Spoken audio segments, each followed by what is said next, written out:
Start करते हैं, ठीक है। तो अभी लास्ट क्लास में हम लोगों ने स्टार्ट किया था लीनियर अलजेब्रा, है ना। तो इसमें हम लोग बेसिक मैट्रिसेस वाला पार्ट कर रहे थे कि मैट्रिसेस क्या होता है और उसका, है ना। सो देखो, ऐसे यहाँ काफ़ी बारिश बारिश हो रही है, लाइट भी नहीं है। जब तक क्लास चलती है ठीक है, वरना फिर लैपटॉप से लेना पड़ेगा क्लास। तो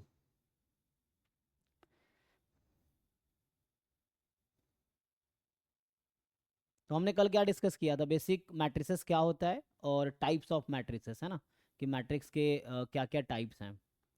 और दूसरा हमने बेसिक डिटर्मिनेंट मैंने जस्ट इंट्रोड्यूस किया था कि डिटर्मिनेंट क्या होता है और कैसे कैलकुलेट करते हैं, जो कि वो चीज़ आपको ऑलरेडी सबको पता है ना। तो मेनली हमें क्या देखना है कि बेसिक मैट्रिसेस में जो बेसिक ऑपरेशंस हैं तो वो तो पता ही होगा ना, जैसे यहाँ पे जो सिलेबस में है। सो ये जो लिख रखा है ना यहाँ पे, अगर आप देखोगे, सो मैं अभी यहाँ से स्टार्ट किया हूँ, ये टॉपिक हमने यहाँ से स्टार्ट किया है ना, जस्ट स्टार्टेड हेयर। सो हमने जस्ट अभी यहाँ से स्टार्ट किया है। सो अलजेब्रा ऑफ मैट्रिसेस। तो इसमें अगर आप देखेंगे तो सिंपल अलजेब्रा में क्या है, वही एडिशन, सब्ट्रैक्शन, स्केलर मल्टीप्लिकेशन या मल्टीप्लिकेशन हो गया। डिवीजन ऑफ मैट्रिक्स डिफाइन नहीं है, तो डिवीजन का कोई, है ना, बात नहीं होगी। सो अगर मैं आगे कंटिन्यू करूं कि जो सो आगे अगर मैं अलजेब्रा ऑफ मैट्रिसेस कंटिन्यू करता हूं यहाँ से,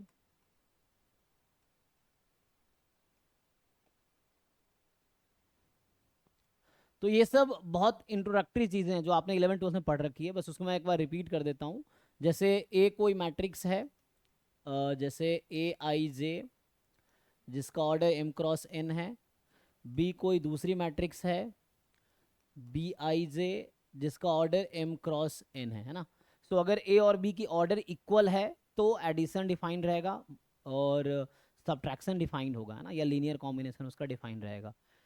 लेकिन मल्टीप्लिकेशन के लिए थोड़ा अलग रूल है जो कि, है ना, सो उसको देख लेते हैं क्या है। तो सिंपली यहाँ पे अगर ए कोई मैट्रिक्स है एम क्रॉस एन की और बी कोई दूसरी मैट्रिक्स है एम क्रॉस एन की, और हमें क्या फाइंड करना है, तो अलजेब्रा का मतलब क्या है, सिंपल एडिशन। जैसे मैं पहला बात करूं कि addition of matrix, so addition बहुत सिंपल है, करस्पॉन्डिंग एलिमेंट को ऐड कर दो। तो एडिशन के लिए कंडीशन ये है कि मैट्रिक्स एक्चुअली सेम ऑर्डर के होने चाहिए, तभी एडिशन डिफाइंड होगा, ठीक है ना। सो एडिशन जो है ए प्लस बी तभी डिफाइंड होगा जब ऑर्डर इक्वल है। अगर ऑर्डर डिफरेंट है तो ए प्लस बी नॉट डिफाइंड हो जाएगा, ठीक है ना। तो यहाँ से आ जाएगा आपके पास। सो सिंपल है ये, this is A plus B. मैं वर्ड में इतना लिखना नहीं चाहता कि simple A plus B is a matrix obtain by adding corresponding element of both matrices, है ना। सो सिंपल यहाँ से आपके पास आ जाएगा A I J plus B I जे, यही ना। और ये भी एम क्रॉस एन की मैट्रिक्स होगी। अगर आप सब्ट्रैक्शन डिफाइन करेंगे, डिफरेंस जिसको बोलते हैं ना, या पहले स्केलर मल्टीप्लिकेशन डिफाइन होता है। सो स्केलर मल्टीप्लिकेशन का मतलब है कि स्केलर का मतलब कांस्टेंट, तो आप कांस्टेंट से किसी मैट्रिक्स को मल्टीप्लाई कीजिए। तो इसमें सिंपल प्रॉपर्टी ये है कि ए कोई एम क्रॉस एन की मैट्रिक्स है, के इज एनी स्केलर, स्केलर मतलब कांस्टेंट, तो के इज एनी कांस्टेंट, देन के into A will be a matrix obtained by multiplying k into each element, है ना।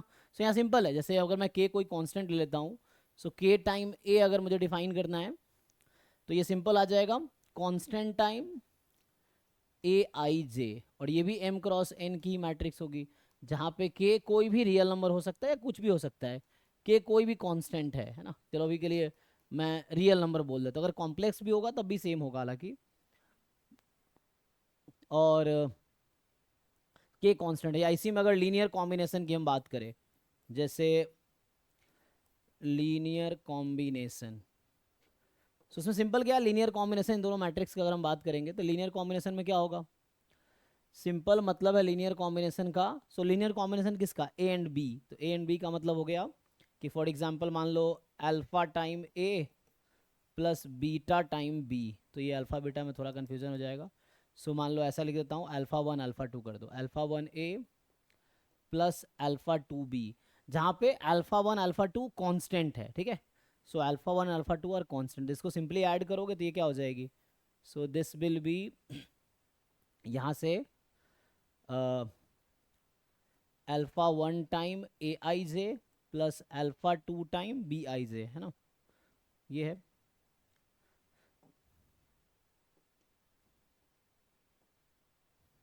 और ये भी आपका m क्रॉस n का होगा। फिर आता है डिफरेंस। सो जो फोर्थ है डिफरेंस। सो डिफरेंस का मतलब मान लो a माइनस बी कर बात करूं यहाँ से, तो if you find a minus B, so अगर बुक्स में आप देखोगे तो कैसे डिफाइन करता है ये, a प्लस -1 टाइम b, और ये -1 जैसे स्केलर मल्टीप्लिकेशन वैसा हो गया, या डायरेक्टली आप ऐसा बोल सकते हैं, ये कुछ खास नहीं होगा, a I J minus B I J, ये आ जाएगा m क्रॉस n। सो इस तरह से ये जब आगे मल्टीप्लिकेशन आएगा जिसके डिफरेंट रूल्स हैं, तो ये सब तभी डिफाइन हो पाएगी जब दोनों का ऑर्डर इक्वल है ना। सो एडिशन, सब्ट्रैक्शन या लीनियर कॉम्बिनेशन, ये सब तब पॉसिबल है किसी टू मैट्रिसेस का अगर उन दोनों का ऑर्डर इक्वल है। ऑर्डर इक्वल नहीं हुआ तो फिर वो नॉट डिफाइंड हो जाएगा। अगर ए मान लो 2x3 का है, बी 3x2 का है, so A plus B will be not defined. ठीक है, तो ये तो बेसिक थ्योरी है, इसमें किसी को कुछ पूछना है तो बताओ, ठीक है ना। सो आगे अगर देखोगे तो इसका एक बेसिक सा एग्जांपल कर लो। जैसे एग्जांपल में क्या है, मान लो ए तुम्हारे पास कोई भी मैट्रिक्स है, लेट्स से 1 2 3 4, और बी कोई दूसरी मैट्रिक्स है 3 2 1 0, मान लो ऐसा है। अब सिंपली तुमसे जो भी पूछेगा इजीली हम कैलकुलेट कर लेंगे, कुछ इसमें कुछ तो है नहीं जो आपको नहीं आता होगा, है ना। तो ये बहुत बेसिक सी चीज़ है। सो ए प्लस बी निकालना है तो आप सिंपली करस्पॉन्डिंग एलिमेंट ऐड कर दोगे, 4 4 4 4, ऐसा आ गया, है ना, ये हो गया। ऐसे अगर a माइनस बी निकालना होगा तो सिंपली आप a में b सब्ट्रैक्ट, तो ये -2 हो जाएगा, ये 0, ये 2 और ये 4 हो गया। ऐसे ही मान लो तुम्हें अगर लीनियर कॉम्बिनेशन जो मैं कह रहा था कि 2a प्लस 3b, तो ये भी सिंपल है। पहले आप a मैट्रिक्स में 2 से मल्टीप्लाई कर दो। सो a को अगर आप 2 से मल्टीप्लाई करोगे तो 2 4 6 8 प्लस ये आपके पास 3b है, सो 9 6 3 0। अब इसको ऐड कर लोगे आप, सो इसको अगर आप ऐड कर लोगे तो ये 11 10 9 8, ये आ जाएगा सिंपल। तो ये ना एडिशन सब्ट्रैक्शन, ये हो गया आपका लीनियर कॉम्बिनेशन जहां पे कांस्टेंट मैंने 2 और 3 लिए हैं। ठीक है, सो ये हो गया लीनियर कॉम्बिनेशन, ये बताया मैंने, डेफिनेशन यही है। स्केलर मल्टीप्लिकेशन क्या है, ये स्केलर मल्टीप्लिकेशन था। 2a क्या है, 2 टाइम्स a, तो स्केलर मल्टीप्लिकेशन ऑफ a। तो ये भी इजी सी चीज है। अब आते हैं मल्टीप्लिकेशन पे, मेनली है मल्टीप्लिकेशन। तो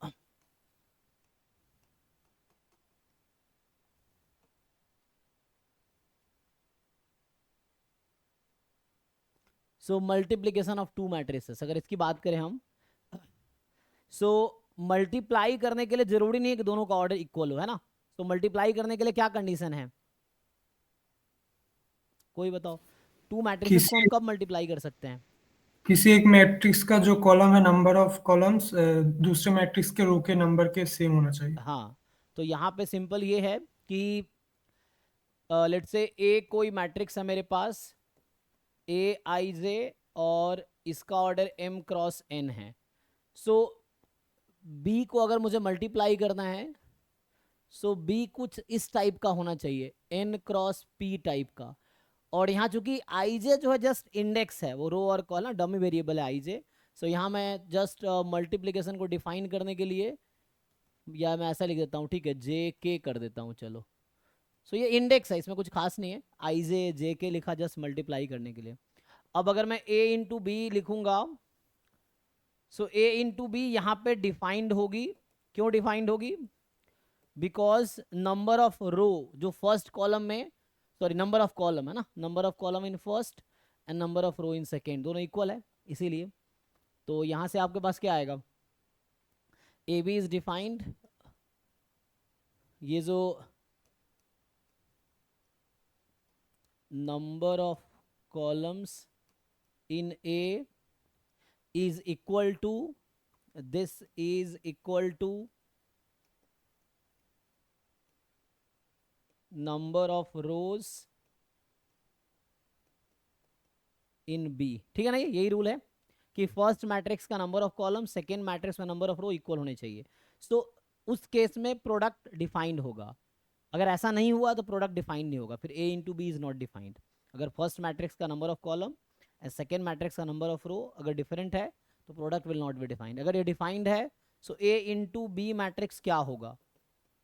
सो ए इंटू बी मैट्रिक्स कुछ ऐसा होगा जिसके अंदर कुछ एलिमेंट होगा। लेट से मैं लिख देता हूँ सी।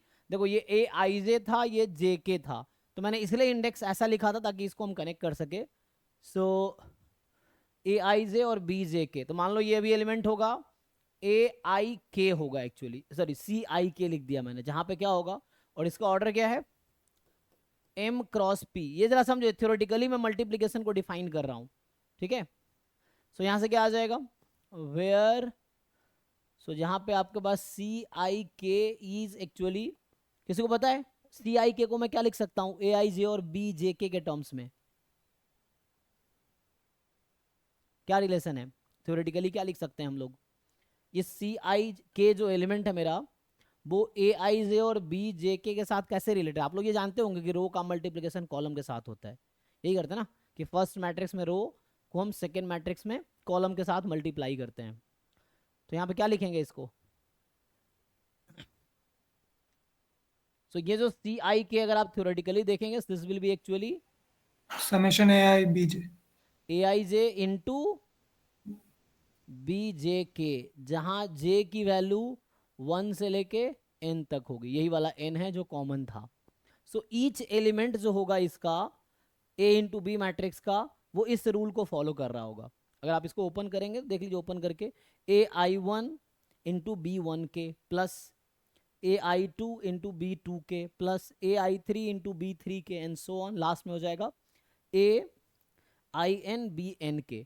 तो ये एक्चुअली जो लिखा हुआ है कुछ और नहीं है, वही है रो का, अगर फर्स्ट रो को हम फर्स्ट कॉलम से मल्टीप्लाई करेंगे तो यहाँ हो क्या रहा है एक्चुअली, जो आईएथ रो है मैट्रिक्स ए का, वो एक्चुअली केथ कॉलम के साथ मल्टीप्लाई हो रहा है ना। जो आईएथ रो है मैट्रिक्स ए का, वो केथ कॉलम मैट्रिक्स बी के साथ मल्टीप्लाई, रो का मल्टीप्लिकेशन कॉलम के साथ, और उस केस में ith row and kth column का एलिमेंट जनरेट होता है प्रोडक्ट मैट्रिक्स जो है ए इंटू बी का। तो ये तो थ्योरेटिकल डेफिनेशन है। बाकी क्वेश्चन सॉल्व करने के लिए आप लोगों ने 11th 12th में ऑलरेडी बहुत सारे क्वेश्चन सॉल्व किए हैं, सो ये कुछ खास नहीं है। बट थ्योरेटिकली आप ये जो एलिमेंट है वो इस फॉर्म का होता है, ठीक है ना। सो C I K will be of this form, और इनडायरेक्टली वही हो रहा है, ith row of A is multiplied with kth column of B, तो इसीलिए सी आई के मिला मुझे। तो प्रोडक्ट मैट्रिक्स में आईएथ रो का केथ कॉलम है ये, तो जब आप आईएथ रो को केथ कॉलम से मल्टीप्लाई करेंगे तो ये मिलेगा आपको। बाकी आप लोग जानते ही हैं। सो यहाँ से अगर लिखूँ मैं एग्जाम्पल के लिए एक, ए मेरे पास है जैसे 1 2 3, मान लो ऐसा है 4 5 0, ये 2 × 3 की मैट्रिक्स है।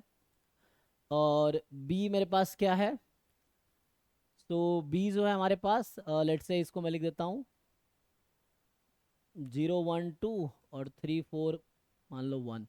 तो ये हमने क्या लिखा है, 3 × 2 की मैट्रिक्स, राइट, 3 रो है और 2 कॉलम्स हैं। तो बताओ इसमें ए इंटू बी और बी इंटू ए निकालो, आपको समझ आएगा ना।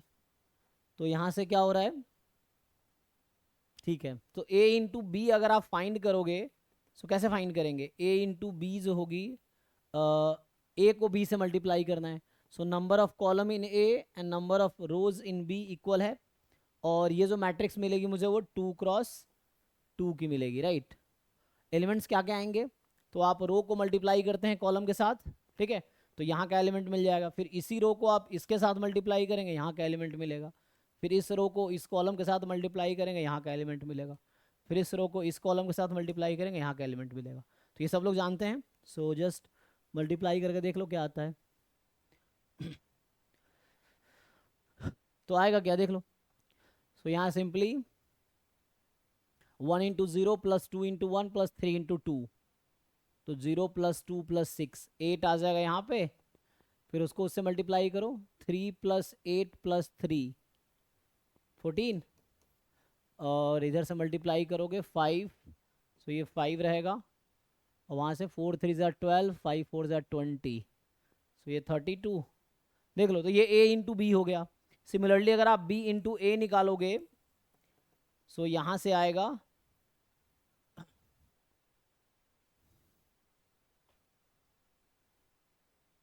उल्टा कर लो अब, है ना। अब b को a से मल्टीप्लाई करना है, तो b को जब a से आप मल्टीप्लाई करोगे तो क्या होगा, ये b 3x2 का है, a 2x3 है, सो ये जो ऑर्डर आएगी ये 3x3 की आएगी, ठीक है ना। तो ये सब लोग पता है ना, ये मुझे क्योंकि जैसे बेसिक पढ़ा रहा हूँ इसलिए, क्योंकि कुछ बच्चों को है ना होता है कि सर बेसिक से स्टार्ट करो, अदरवाइज ये सब चीज़ें हैं जो सबको आता ही है, बस एक बार रिवाइज करा रहा हूँ ऐसा समझ लो ये।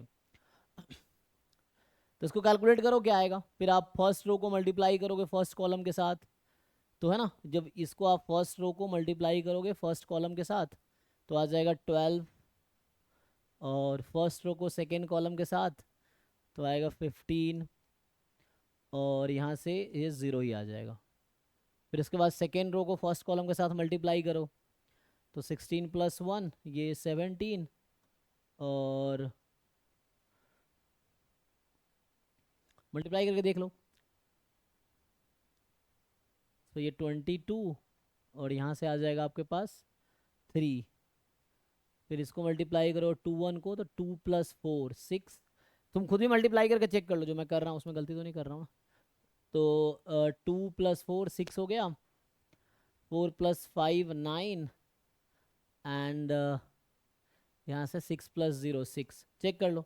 सो ये आपके पास 3x3 की मैट्रिक्स आई, और आप यहाँ सिंपली देख सकते हैं कि यहाँ पे a इंटू बी जो है is not equal to b into A. जैसे प्रोडक्ट जरूरी नहीं इक्वल हो भी सकता है, नहीं भी हो सकता है, सो जरूरी नहीं कि इक्वल हो, बट क्या कंडीशन है तो वो देखते हैं, है ना। सो यहाँ ए बी और बी इक्वल नहीं है, जबकि तुम नोटिस करोगे a + b और b + a हमेशा इक्वल होगा। तो यार मैट्रिक्स में एडिशन कम्यूटेटिव होता है, मल्टीप्लीकेशन कम्यूटेटिव नहीं होता है ना। कम्यूटेटिव नहीं मतलब अगर ऑर्डर चेंज करोगे वैल्यू चेंज हो सकती है, मतलब मैट्रिक्स चेंज हो सकती है। सो ए बी और B A they are not same, तो इसलिए मैं बोला हूँ multiplication is not commutative in case of matrix, ठीक है। ओके, तो ये बेसिक है। जैसे एक दो क्वेश्चंस लिखता हूँ, देखो कितनी समझ है तुम्हारी। तो अगर मैं ऐसा लिखूं कि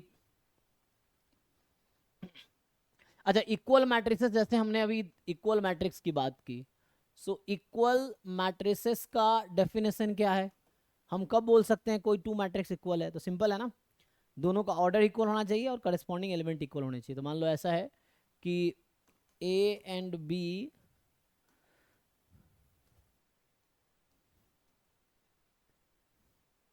मान लो ए कोई मैट्रिक्स है, let's say this, so A I जे, इसका ऑर्डर है मान लो m×n, और बी एक मैट्रिक्स है बी आई जे, ये है p×q की। अब दोनों इक्वल कब हो सकता है, so A and B are equal if and only if, इसमें कंडीशंस क्या आएगा, m must be equal to p, n must be equal to q, and साथ में A I J must be equal to B I J for all i, j।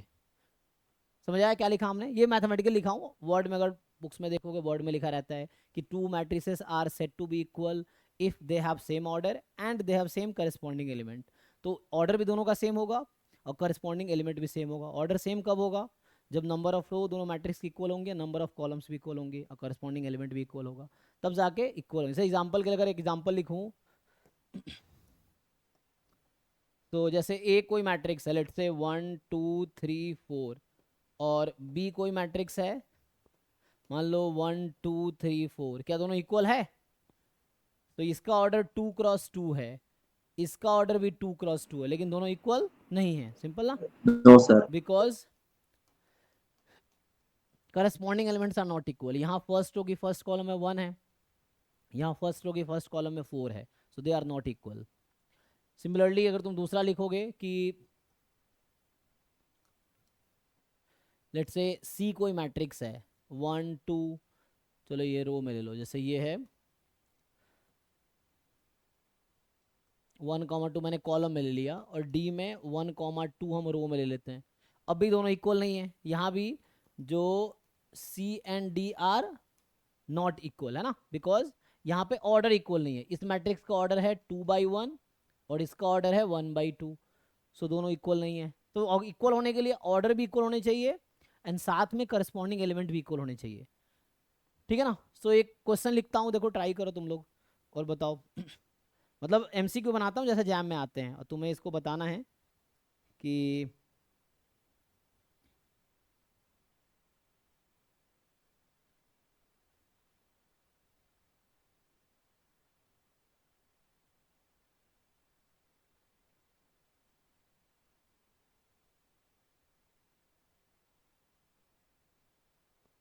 जैसे इस तरह question बच्चे फंस जाते हैं। एक आसान सा क्वेश्चन लिखता हूँ, चलो। जैसे एक मैट्रिक्स है आपके पास ए, सो यहाँ पे है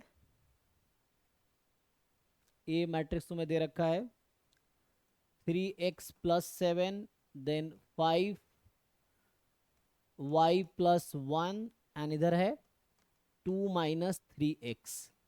जो b है मेरे पास वो है एक्चुअली 0, y-2, 8, 4। अब क्वेश्चन ये है, if a and b are equal then, या देखो दो का क्वेश्चन मैं तुम्हें कई बार कहता हूँ, क्वेश्चन कई तरह से बन सकते हैं।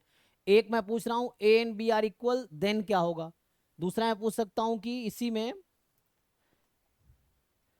कि A and B are equal if, so A and B are equal if क्या होगा, इसमें से क्या कंडीशन है। या एक होता है इफ एंड ओनली इफ, है ना। सो क्वेश्चन में तीन तरह की चीजें होती हैं जब आप देखोगे तो। एक होगा कुछ इफ दिस देन व्हाट, वो पूछा होता है। एक होता है कि if what then this happen. तीसरा होगा if and only if condition है। तो क्वेश्चन तुम्हें कई बार समझना होता है पूछा क्या है। पूछा इफ देन है, कोई बच्चा इफ बता रहा होता है, तुम्हें देखना है कि पूछा क्या है ना। जैसे मैं पूछ रहा हूँ ए और बी इक्वल कब होंगे, if options A B C बताओ, तो एक्स की वैल्यू क्या होगी।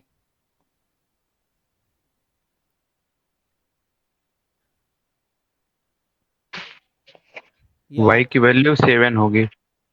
ओके, एक्स की वैल्यू है ना, for what value of A and B, या मैं ऐसा लिखूं कि for what values of x and y matrices A and B are equal. No value. Okay, matrices A and B are equal, जैसे ये क्वेश्चन सिंपल है। सो क्या क्या वैल्यू होंगी ताकि ए और बी इक्वल हो जाए।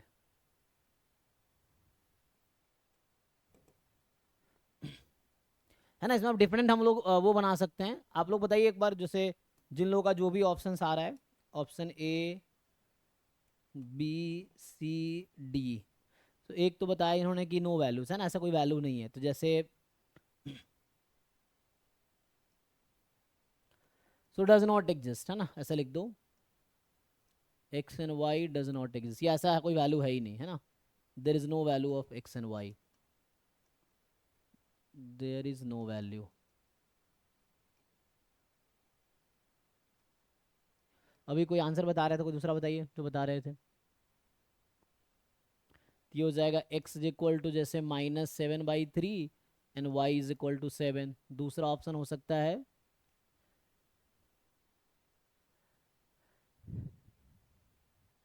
तो x इज इक्वल टू हो सकता है 2/3 और y इज इक्वल टू 7, ऐसा हो सकता है। और तीसरा हम लिख सकते हैं कि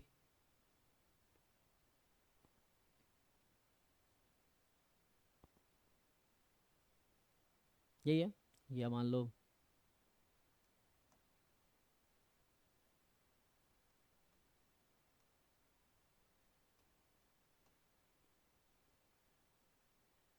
any value of x and Y, मतलब x कोई भी रियल नंबर हो, y कोई भी रियल, इस तरह के ऑप्शंस बना दिए जैसे।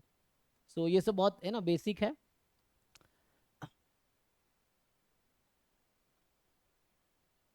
तो अभी जैसे बाकी लोग डिसाइड कर लो। और दूसरा जो है, सर ऑप्शन ए। हाँ ए, ओके। सो है ना, सब लोग यही लग रहा है, इसमें समझ आ रहा होगा क्यों ऐसा हो रहा है। जिनको नहीं समझ आ रहा पूछ सकते हो मुझसे, सो मैं सॉल्व नहीं करूंगा देन, है ना। तो अभी आपको डिसाइड कर लेना है कि ऐसा कब होगा, है ना। सो जैसे कोई बी भी बता रहे हैं शायद चैट में। सो एक बार सोचो आप ठीक से, है ना, दोनों इक्वल कब होंगे। सोचो एक बार रवि भाई, आप पहले सोचो कैसे आपको लग रहा है ये है। x के साथ दो कंडीशन बन रही है और कोई ऐसी वैल्यू है नहीं कि दोनों कंडीशन में सही पर परफेक्ट आंसर दे, इसलिए। हम्म। तो आपका नाम क्या, आपने नाम क्यों नहीं लिखा है भाई।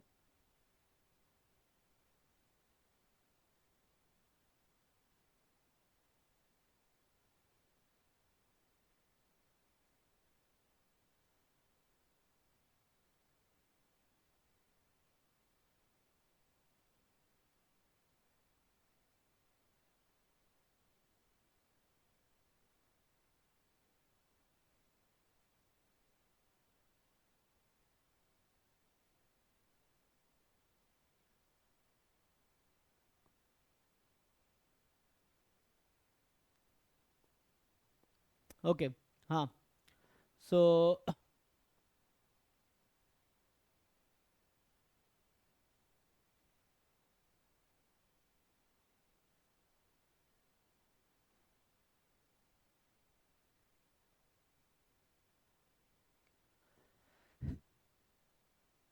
अच्छा, कई बार ऐसे क्वेश्चन, हालांकि बेसिक क्वेश्चन है लेकिन ये पूछ जैसे लोअर क्लास में पूछता है कि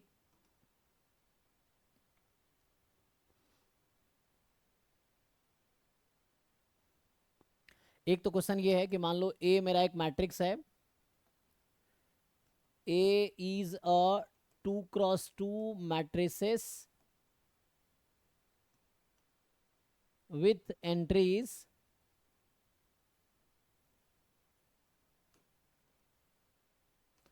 0 और 1, तो आपसे अगर पूछा जाए कितने ऐसे मैट्रिक्स बनाए जा सकते हैं, या अगर आपसे ये क्वेश्चन पूछ ले, मैं इसको थोड़ा प्रोबेबिलिटी से रिलेट कर देता हूँ, है ना। So A is a 2x2 matrix with entries 0 और 1। सो क्वेश्चन है द प्रोबेबिलिटी दैट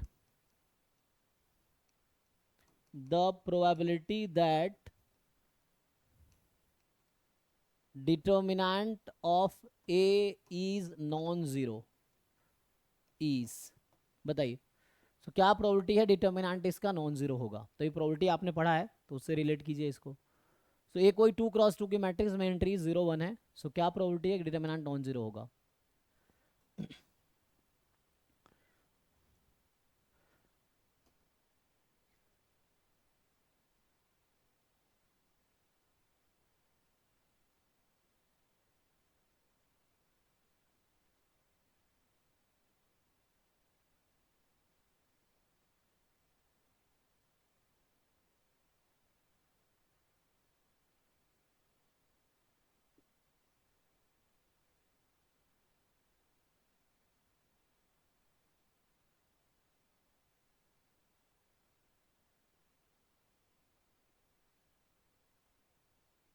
एंट्री तो टू द पावर ऑफ 4 होगा।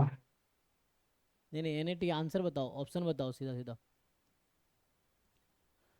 फाइनल आंसर बताओ सीधा सीधा, फाइनल आंसर सोच के फाइनल आंसर बताओ सीधा।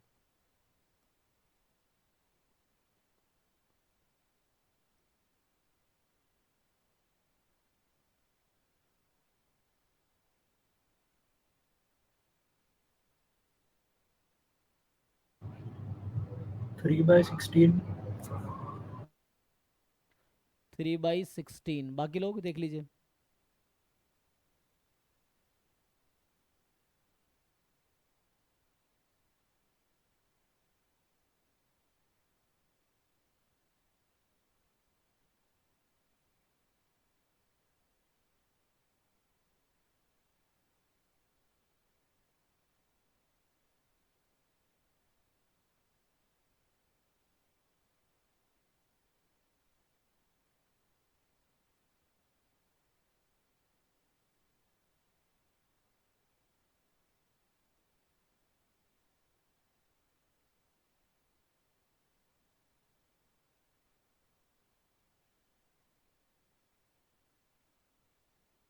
Six by 16।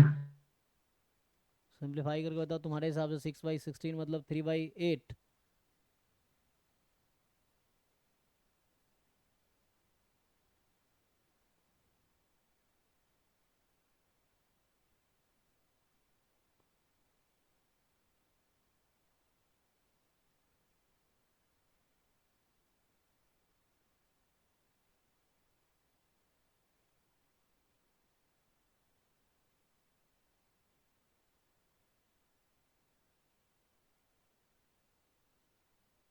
ये भी मैट्रिसेस है, so product of two matrices 0, then A is 0 और B is 0, a into b is equal to I, then a is I और b is equal to I।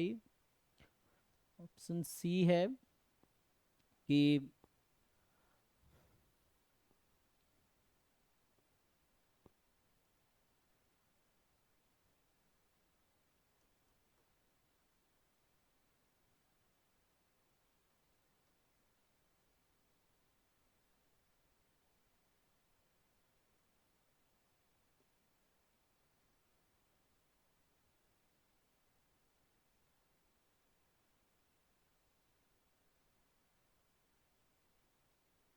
तो if है, if और then आपको choose करना है कौन सा ट्रू स्टेटमेंट है।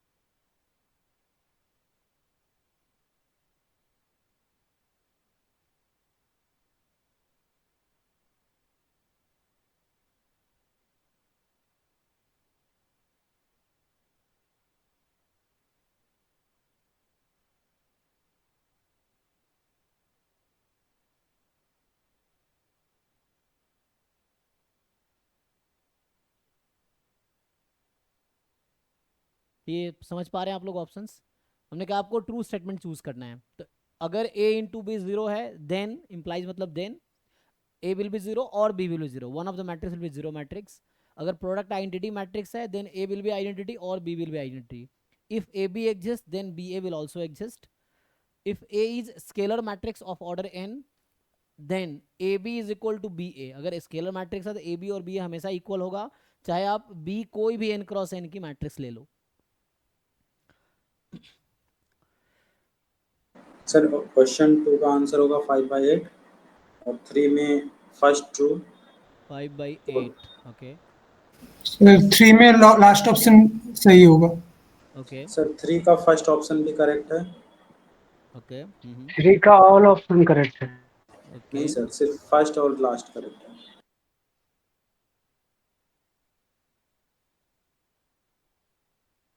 सोचो, सोच के बताओ। तो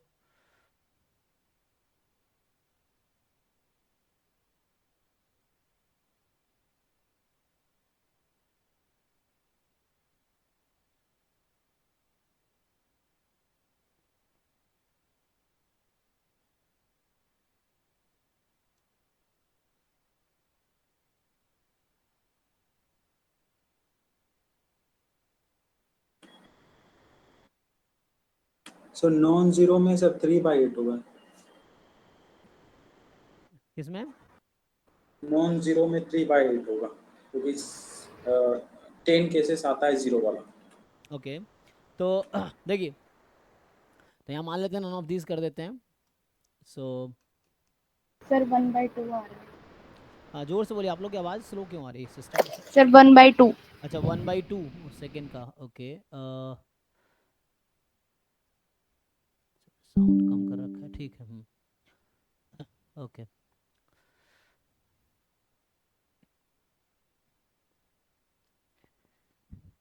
सो एक 1/2 भी आ गया फिर तो।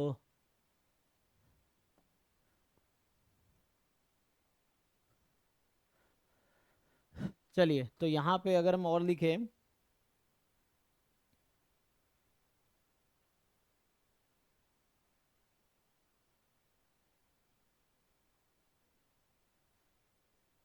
फोर्थ क्वेश्चन, मैं थर्ड को एक्सटेंड करता हूँ और क्वेश्चन 4 भी ऐसे लिखता हूँ। सो चूज ट्रू स्टेटमेंट, ठीक है।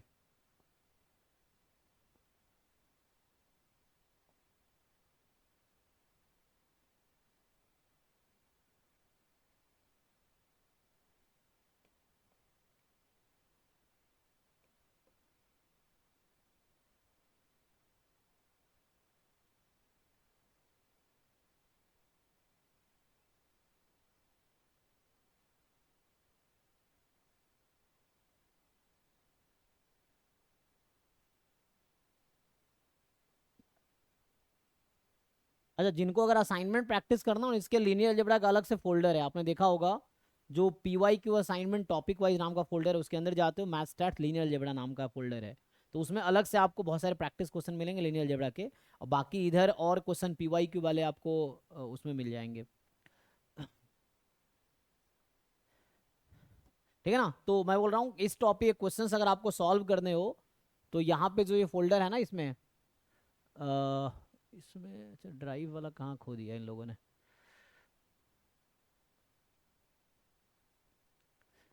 तो ये तो गेट का वेबसाइट खोल रखा है, और चलो बाद में देखते हैं ड्राइव का। तो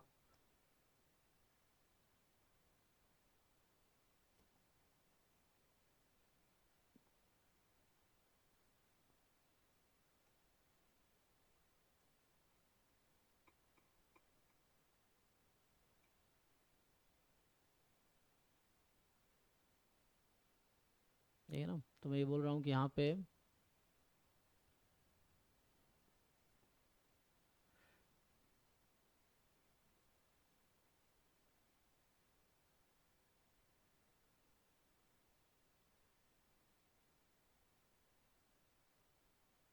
जब तक ये सॉल्व कर देता हूँ, देखो एक और ऑप्शन इसमें ऐड कर देता हूँ। सो एक और ऑप्शन अगर इसमें का ऐड ए होगा। ओके,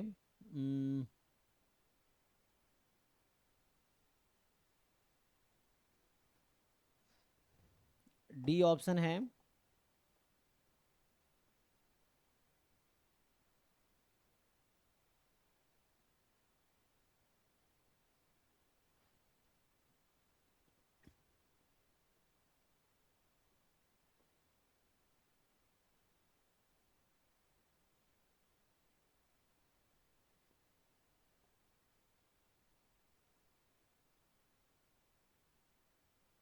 चलिए सोच के बताइए।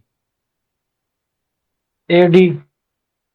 ओके, ए और डी, बाकी लोग ये डिटर्मिनेंट ए है ना, ऑप्शन सी में जो है। तो अभी इसको डिस्कस करते हैं। जैसे बेसिक क्वेश्चन जो इस तरह के एग्जाम में भी आपको मिलेंगे, जो आसान क्वेश्चन जैम में आते हैं, वो 11-12 लेवल के ही होते हैं, जो बेसिक मैट्रिक्स पे होता है। तो इन चारों क्वेश्चन को देखते हैं एक बारी। तो पहले क्वेश्चन में कुछ लोग बी भी बता रहे थे, तो है ना, इसका ए ही कहीं सही होगा। तो मैं इसको पहले इसको सॉल्व कर देता हूँ। देखो ये फर्स्ट क्वेश्चन था हमारा, तो इसकी अगर हम बात करें अभी,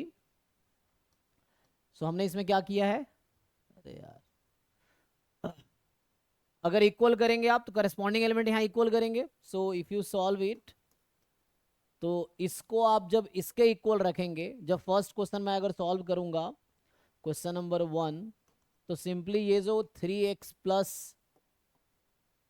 क्या दे रखा है 7 बराबर 0, तो यहाँ से x की वैल्यू -7/3 आ गई। करस्पॉन्डिंग एलिमेंट को इक्वल करते आइए, 5 is equal to y minus 2, so 5 is equal to y minus 2, then y is equal to 7।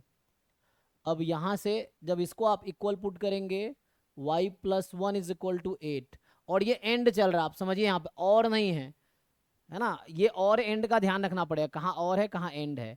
सो और होगा मतलब यूनियन, तो और में कोई भी एक ट्रू है तो ओके है, एंड में है सबको ट्रू होना पड़ेगा।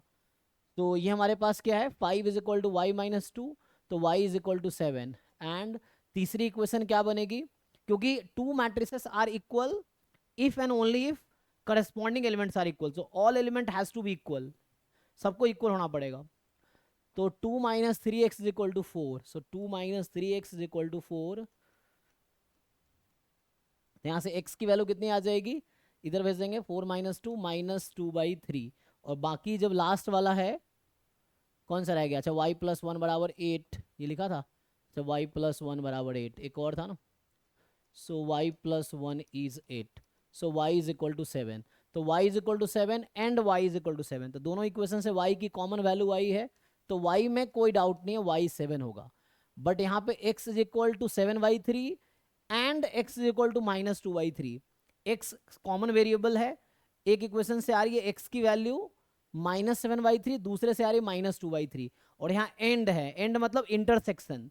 सो सोचो अगर तुमसे मैं बोलूँ मैं कि x इज इक्वल टू -7/3, ये एक सेट है, और इसका intersection x is equal to -2/3, तो इन दोनों का इंटरसेक्शन क्या आएगा, एंड का मतलब इंटरसेक्शन, तो इसका इंटरसेक्शन क्या है, क्या ऐसी कोई वैल्यू है दोनों में कॉमन है x की, तो x is equal to what, मैं ये पूछना चाह रहा हूं यहाँ पे इंटरसेक्शन में क्या आना चाहिए,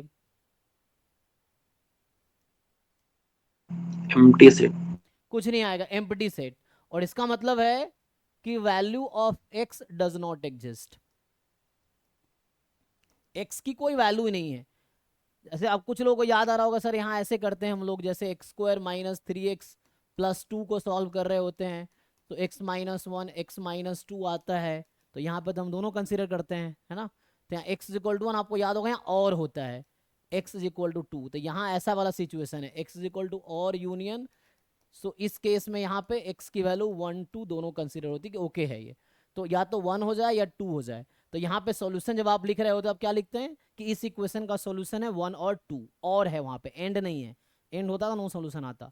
तो जब इसको हम सॉल्व करते हैं यहाँ पे और है, तो और का मतलब है यूनियन, जब हम यहाँ पे करस्पॉन्डिंग एलिमेंट को इक्वल कर रहे हैं तो एंड है, एंड का मतलब इंटरसेक्शन, तो ये एंड चल रहा है, तो इसमें और इसमें कुछ भी कॉमन नहीं है, और इससे ये समझ आया कि x डज नॉट एग्जिस्ट, ऐसा कोई कॉमन x है ही नहीं जो दोनों को सेटिस्फाई कर ले। इसीलिए तो जिन लोगों को B या C लग रहा था उनके लिए मैंने बताया, तो ये सही है, ये सब गलत है, ठीक है। आइए सेकेंड क्वेश्चन पे आते हैं, किसी को पूछना हो तो पूछ सकते हो कुछ फर्स्ट क्वेश्चन में। सर इसमें तो बोला था ऑप्शन ए में कि there is no such value of x and y, but y का तो वैल्यू हमको मिला ना 7। हाँ y का तो मिला है, बट क्वेश्चन है ए बी इक्वल कब होगा। ओके तो इट्स बेटर मैं ऐसा पेयर बना देता हूँ, so let's write it as pair. So there is no such pair x Y, so इसको पेयर कर देता हूँ तो कोई दिक्कत नहीं है, ठीक है। हाँ आपका पॉइंट भी सही है, तो पेयर है अब, ठीक है, कि मतलब ऐसा कोई पेयर एक्स वाई है ही नहीं जो दोनों को सेटिस्फाई कर ले, तो there is no such pair. Y का एग्जिस्ट किया है, यस वाई 7, बट वाई 7 होना is not enough to say both are equal, right. अगर आप y को 7 रख दो तो क्या वो गारंटी दे रहा है कि इक्वल होगा? No, so there is no use of y is equal to 7 here, because x और y दोनों मिल के डिसाइड कर पाएगा कि बोथ मैट्रिक्स आर इक्वल और not. Even if you put y is equal to 7 for example, so y को 7 रख दोगे तो यहाँ 8 हो गया, यहाँ 8 हो गया, है ना, यहाँ पे भी 5 हो गया, but still both are not equal, है ना। सो फिर भी इक्वल नहीं है, तो यहाँ पे ऑर्डर पेयर कर दीजिए, कोई there is no such value of order pair x Y.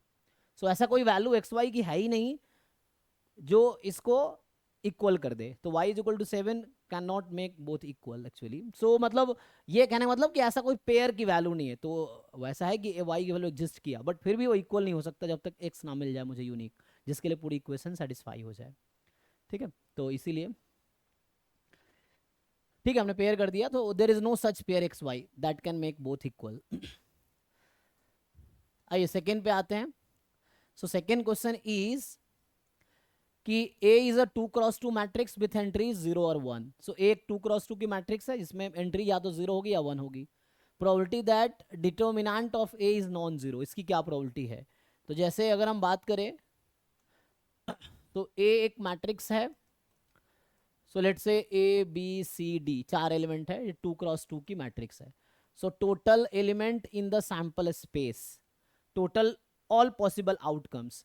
तो A के पास 2 चॉइसेस है, इट कैन बी 0 और 1, B कैन बी 0 और 1, C कैन बी 0 और 1, D कैन बी 0 और 1। So each element has 2 choices.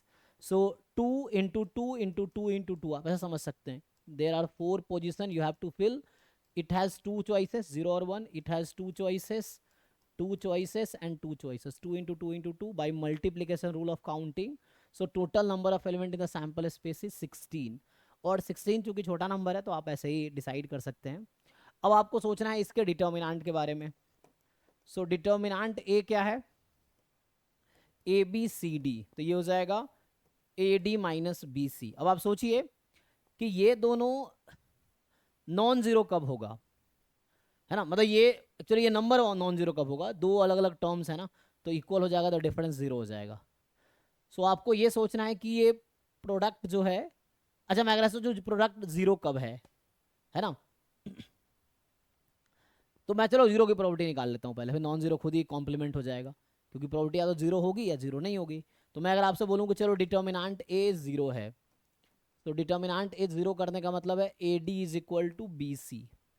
अब AD is equal to BC के लिए क्या क्या पॉसिबल चॉइसेस हो सकता है, आपको वो काउंट करना पड़ेगा, है ना। सो मैं अगर इवेंट लिखूं इसके करस्पॉन्डिंग डिटर्मिनेंट जीरो, है ना, तो हालांकि इवेंट E मेरा है, डिटर्मिनेंट A नॉन जीरो होना चाहिए, और E कॉम्प्लीमेंट हो जाएगा डिटर्मिनेंट A इज जीरो, तो मैं E कॉम्प्लीमेंट के आउटकम्स लिख लेता हूँ। सो क्या क्या पॉसिबल आउटकम हो सकता है? एक तो 0 0 0 0, सबको 0 ले लो तब भी होगा, एक आप 1 1 1 1 ले लो तब भी ये वैल्यू डिटर्मिनेंट 0। तो ये ई कॉम्प्लीमेंट की बात कर रहा हूँ, तो कॉम्प्लीमेंट को मैं बाहर लगा देता हूँ ना। सो यहाँ पे ई कॉम्प्लीमेंट का मतलब होगा दिस। सो ई कॉम्प्लीमेंट में एलिमेंट्स कितने हैं मैं ये बात करना चाह रहा हूँ। ई कॉम्प्लीमेंट में क्या क्या एलिमेंट्स है, तो ये हो गया ए बी सी डी का, मैं बस एक बोलते 4 टपल बोलते हैं, जैसे ऑर्डर पेयर 2 होता है, ऑर्डर ट्रिपलेट 3 होता है, तो 4 टपल 4 होंगे एक साथ, ये 4 टपल्स हैं। सो कितनी पॉसिबल है, देखिए यहाँ पे 0 होने के लिए कितनी पॉसिबिलिटी आएगी। अब मान लो कोई भी एक AD में से कोई भी एक 0 हो गया और BC में से कोई भी एक 0 हो गया तो इक्वली हो जाएगी, डिटर्मिनेंट 0 हो जाएगी। तो कहने का मतलब ये है कि A और D में से कोई भी एक 0 ले लो और BC में से कोई भी, तो AB को 0 कर दो आप। सो A 0 एंड B 0। अब यहाँ आप कुछ भी लिख लो है ना, तो वैल्यू एक्चुअली 0 ही होगी। सो 0 0 0 0 लिख ही चुके हम, तो वैसे 1 0 हो सकता है, 0 0 0 1 हो सकता है। तो इसे टोटल पॉसिबिलिटी आप काउंट कर सकते हो, you can count all possibilities. So इस तरह सोच सकते हो क्या क्या, या हम काउंट भी कर सकते थे, मैंने कहा ना A 0 हो जाए और B 0 हो जाए, कोई भी दोनों अगर 0 कर दिया हमने, A B दोनों को 0 कर दिया, बाकी जो भी पॉसिबिलिटी है लिख लीजिए। उसी तरह सर CD को 0 कर दीजिए तो 2 केसेस आ जाएगा जी एक्स्ट्रा। जी हाँ, तो उससे आ जाएगा है ना। C और D दो तो जब 0 0 0 1 रहेगा 1 कर लीजिए, 0 0 ऑलरेडी लिखा जा चुका है, इस तरह से हो गया। और अगर नहीं केस ये नहीं होगा, ये नहीं होगा, ये आपने जो लिखा ना 5th 0 0 1 1 A B C D, तो डिटरमिनेंट 0 नहीं आएगा, हो जाएगा, होगा सर, होगा, AD is equal to BC आ जाएगा ना, हो जाएगा सर। क्योंकि हमने A और B को 0 कर रखा है। ऐसे ही अब देखो, कुछ CD को आप 0 कर दीजिए, C और D हाँ दोनों 0 CD कर को आप दीजिए। 0 कर सकते हैं, तो CD को 0 कर देंगे तो यहाँ आप कुछ भी लिख लीजिए। तो जैसे हम ऑलरेडी 0 0 का तो 1 1 कर दीजिए इसको चाहे तो, है ना, इस तरह से। फिर आपने 0 0 कर दिया तो यहाँ पे पॉसिबिलिटी चेंज करिए, 0 0 वाला एक ही आया हुआ है, सो 1 0 0 1 0 0, यहाँ CD को हमने 0 कर दिया, तो CD को C एंड D दोनों को 0 कर दिया, तो A और B कुछ भी ले लो चलेगा, है ना, बस रिपीट नहीं हो रहा है क्योंकि वहाँ लिख चुका है हम। ठीक है, अब क्या रह गया, अब ऐसे ही तो कितने पॉसिबल टोटल आउटकम्स हो गए हमारे पास, टोटल 16 होता है हालांकि, तो हमने इसमें लिख दिए 1 2 3 4 5 6 7 8, है ना। अभी 8 आउटकम आया जिसके करस्पॉन्डिंग डिटरमिनेंट 0 है। और केस काउंट करो, और कुछ हो सकता है, तो AC को 0 कर दे, तो AC ऑलरेडी है ना, A एंड C, तो वो आउटकम लिख चुके होंगे हम। AC BD 0 है, 0 कर देंगे, हाँ BD को 0 करेंगे तो भी हो जाएगा। AC को आप 0 कर दीजिए, तो AC हमने 0 कर दिया, तो अब AC अगर 0 है तो BD देख लो, ये चॉइसेस ऑलरेडी आ चुकी होंगी, तो AC जहां 0 है, जैसे एक केस यहाँ आ चुका है जहां A और C 0 है, और एक केस यहाँ है जहां AC 0 है, और केस क्या और हम बना केस सकते हैं, उसके ऊपर वाला भी केस है सर, जो लिख रहे हैं ये इसके ऊपर AC भी 0 है, सो एक केस ये वाला बनेगा, देखिए पहले लिख चुके हैं क्या, ठीक है ना, AC 0 किया हमने, तो अब ये सर केस हो BD गया, को 0 कर दीजिए तो फिर केस बनेगा, BD को 0 कर। ठीक है ना। तो AC वाले सारे केस आ गए, AC को 0 किया, ये 4 केस बनेंगे, तो ये चारों आ गया। ऐसे ही अब BD को आप 0 कर देंगे, तो ABCD, सो BD को 0 कर दिया, सो वो ऑलरेडी केसेस आ चुके होंगे BD वाला, सो BD ये एक केस है, और BD है ना, ये BD ये वाला एक केस है आपके पास, 2 हो गए, यहाँ पे एक केस 3, एक केस और बनेगा, तो क्या बनेगा, अगर मैं 1 1 कर दूं तो देखिए ये पहले लिखा हमने, यही है ना। सो यहाँ पे क्या कर रहा हूँ, सैंपल स्पेस के आउटकम्स काउंट कर रहा हूँ मैं एक्चुअली। तो ऐसा कब होगा, या फिर आप परमुटेशन से कर सकते थे, मैं आउटकम ही लिख रहा हूँ टोटल। सो ये वाला 4 केसेस हो गए, है ना, 1 2 3 4। अब क्या रह गया, तो या ऐसे सोच सकते डिमांड नॉन जीरो कब होगा, है ना। यहाँ से एक और हमारे पास इजी वे था कि हम डायरेक्टली ये सोचते, तो ये मैं उल्टा काउंट कर रहा हूँ, है ना, मैं पहले यही काउंट कर रहा हूँ डिमांड जीरो कब होगा, हम ये भी काउंट कर सकते हैं डिमांड नॉन जीरो कब होगा, तो वो भी यहाँ से हम देख सकते थे कि नॉन जीरो कब हो सकता है, जब BC को आप है ना 0 कर दो और AD में से दोनों को नॉन जीरो ले लो। तो वैसे करके दूसरा काउंट करके भी दिखाता हूँ, तो ये थोड़ा है ना टाइम टेकिंग प्रोसेस हो गया, तो इसका कन्वर्ट्स मुझे लगता है आसान होता शायद, देख लेते हैं फिर भी। सो अब क्या रह गया हमारे पास, लास्ट में हो रह गया, गया, सारा केसेस हो गया। सारे केस हो गए। अब यस सर। सो AB AC BD CD, तो CD वाले ऑलरेडी हमने काउंट कर चुके हैं, CD वाले 3 केस यहाँ है, 4 केस यहाँ है, तो कोई केस बचा नहीं है, तो ये टोटल केसेस आ गए। तो कितने हो गए आउटकम्स टोटल 10, तो तो यहाँ से ई कॉम्प्लीमेंट की probability I, probability of determinant a being 0 is 10/16। तो देखो अगर मैं इसका कन्वर्स किया होता तो मुझे सिर्फ 6 केस लिखने होते, तो यहाँ पे मैंने ज़्यादा केसेस लिखे हैं हालांकि।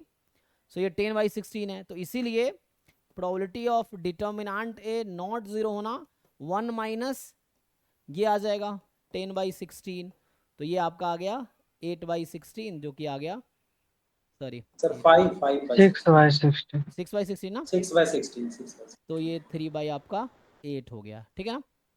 हाँ तो ये 3/8 इसका आंसर हो गया। सो वैसे अगर काउंट किया 10 केस लिखना पड़ा, अगर हम वो केस काउंट करते जहाँ पे डिटर्मिनेंट नॉन जीरो है तो वो इजी पड़ता, ये थोड़ा टाइम टेकिंग मतलब ज़्यादा टाइम लगा इसमें। हम डायरेक्टली यही ढूंढते कि डिटर्मिनेंट नॉन जीरो कब होगा, तो ये लिखना आसान था, क्योंकि आप यहाँ सोचिए नॉन जीरो कब होगा, जब a इंटू जी यहाँ पे ऐसा हो जाए कि AD दोनों नॉन जीरो हो, BC दोनों जीरो हो, ऐसा कर लीजिए। फिर दूसरे केस में AD दोनों को जीरो कर दीजिए और BC को नॉन जीरो कर दीजिए, तो उस केस में वैसा बना सकते हैं आप। तो वैसे भी केस डायरेक्टली, तो जैसे मैंने ये काउंट किया डिटर्मिनेंट जीरो करने के लिए काउंट किया, तो वैसे ही आप डिटर्मिनेंट नॉन जीरो करने के लिए काउंट कर सकते हैं आउटकम्स कि ये नॉन जीरो कब रहेगा। मैं एग्जांपल के लिए बता रहा हूँ, A को 1, D को 1 ले लें, BC को 0 ले लें हम, फिर BC में से किसी भी एक को 1 0 ले ले, तो ये आसान था। मैं ये कहना चाह रहा हूँ अगर तुम डिटर्मिनेंट नॉन जीरो काउंट करते सो ये आसान था। यहाँ पे मैं A को 1 और D को 1 ले लिया, अब BC को आप 1 1 के अलावा बाकी सारे केसेस कंसीडर कर लो, जैसे 0 0 हो गया, A को 1 D को 1, बाकी 0 1 ले लो, फिर A को 1 D को 1 1 0 ले लो। ये 3 केस है जहाँ पे डिटर्मिनेंट आपका नॉन जीरो आएगा, क्योंकि AD को मैंने 1 फिक्स कर दिया ना, इसीलिए। वैसे ही दूसरा केस था कि AD को हम लोग BC को 1 रख दें, B और C को 1 रख दें, AD को अब आप कुछ भी ले लो एक्सेप्ट 1 1, है ना, क्योंकि 1 1 का 0 आ जाएगा। तो यहाँ पे 0 0, फिर BC को 1 1 फिक्स कर दिया, 0 1, है ना। 3-6 केसेस। सो ऐसे करके आप केसेस बना सकते थे। तो जैसे इंस्टेड ऑफ काउंटिंग दिस आप डायरेक्ट ये भी काउंट कर सकते थे, मैं ये कहना चाह रहा हूँ, ठीक है ना। तो जैसे हमने BC को 1 1 फिक्स किया, तो ये आप 0, है ना, ये तो 0 0 हो गया, 0 1 हो गया, 1 0 हो गया, ये केस आ गया बस। अब बाकी जो केस लेंगे आप, तो उस केस में डिटर्मिनेंट 0 हो जाएगा। तो ये 6 केसेस ऐसे आए जहाँ पे ये इवेंट E लिख रहा था मैं, तो आप या तो E लिख सकते हैं, E कॉम्प्लीमेंट, डायरेक्टली आपको E की प्रोबेबिलिटी आ जाएगी। E इवेंट मैंने नाम दिया वो determinant A non zero, so probability of determinant A non zero, तो यहाँ से आ गया 6 केसेस आउट ऑफ 16, तो डायरेक्टली 3/8 आ गया, ठीक है। तो ये दूसरा क्वेश्चन था। आप वैसे भी काउंट भी कर सकते थे, सैंपल स्पेस अगर लार्ज होगा तो फिर आपको काउंटिंग टेक्निक यूज करना पड़ेगा, तो उससे भी कर सकते हैं। सो दूसरे वाले क्वेश्चन का आंसर फाइनली आया, डिटर्मिनेंट नॉन जीरो बोला था, सो 3/8, ठीक है। अब आते हैं थर्ड क्वेश्चन पे। अगर आप थर्ड क्वेश्चन ये रहा, सो थर्ड में मैंने आपसे पूछा था कि भाई छोटा नहीं होगा ये, काउंट क्यों नहीं करता है, ओके। तो देखो इसमें बताओ, उसमें हमें चेक करना था कौन सा स्टेटमेंट ट्रू है। तो अभी जो लोग बता रहे थे कि पहला ट्रू है, क्यों ट्रू है भाई पहला, ये बताओ। A इंटू बी 0 होगा मैट्रिक्स, तो क्या जरूरी है A B में से कोई एक 0 होगा, तो इसके लिए आपको थोड़ा वर्क करना पड़ेगा, है ना। तो ये सब अगर आप नहीं सही बता रहे तो प्रैक्टिस की आपको ज़रूरत है। चलिए एक एग्जांपल लिख लेते हैं, 1 1 0 0, और यहाँ ले लीजिए आप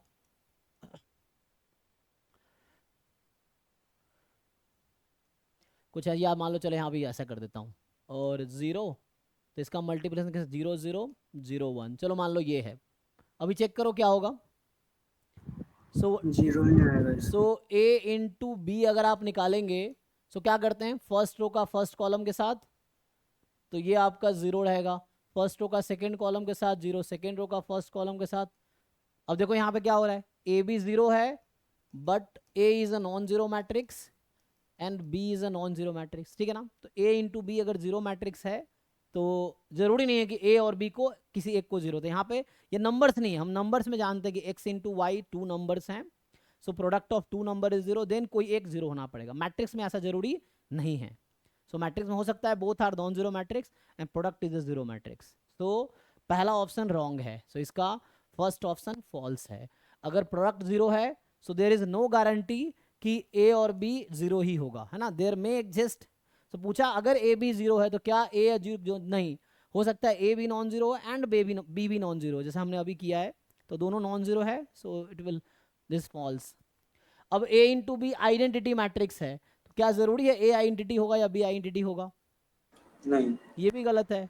सो आप जानते हैं ए बी अगर आइडेंटिटी हो गया और ए बी अगर दोनों स्क्वायर मैट्रिक्स है, तो ए स्क्वायर मैट्रिक्स और प्रोडक्ट आइडेंटिटी मैट्रिक्स अगर हो गया सो एक दूसरे का इन्वर्स होता है. तो मैं आपको एग्जांपल लिख के दिखा देता हूँ एक. सो अभी के लिए मान लो 1 2 3 और 5 ले लो, और बी मैं लिख देता हूँ यहाँ से या 5 के बजाय तुम चाहो तो 7 ले लो. चलो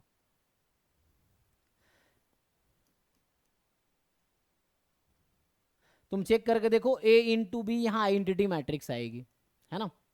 सो आप ए इंटू बी मल्टीप्लाई करो आइडेंटिटी मिलेगी. लेकिन आप यहाँ देख सकते हो कि ना तो ए आइडेंटिटी मैट्रिक्स है ना ही बी आइडेंटिटी मैट्रिक्स है. सो कॉमा मतलब एंड होगा.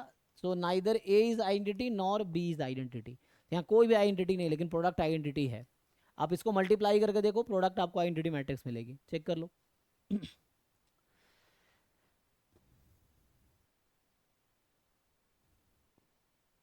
तो एग्जाम में इस तरह क्वेश्चन पूछे जाएंगे जो थ्योरेटिकल्स होंगे थोड़े.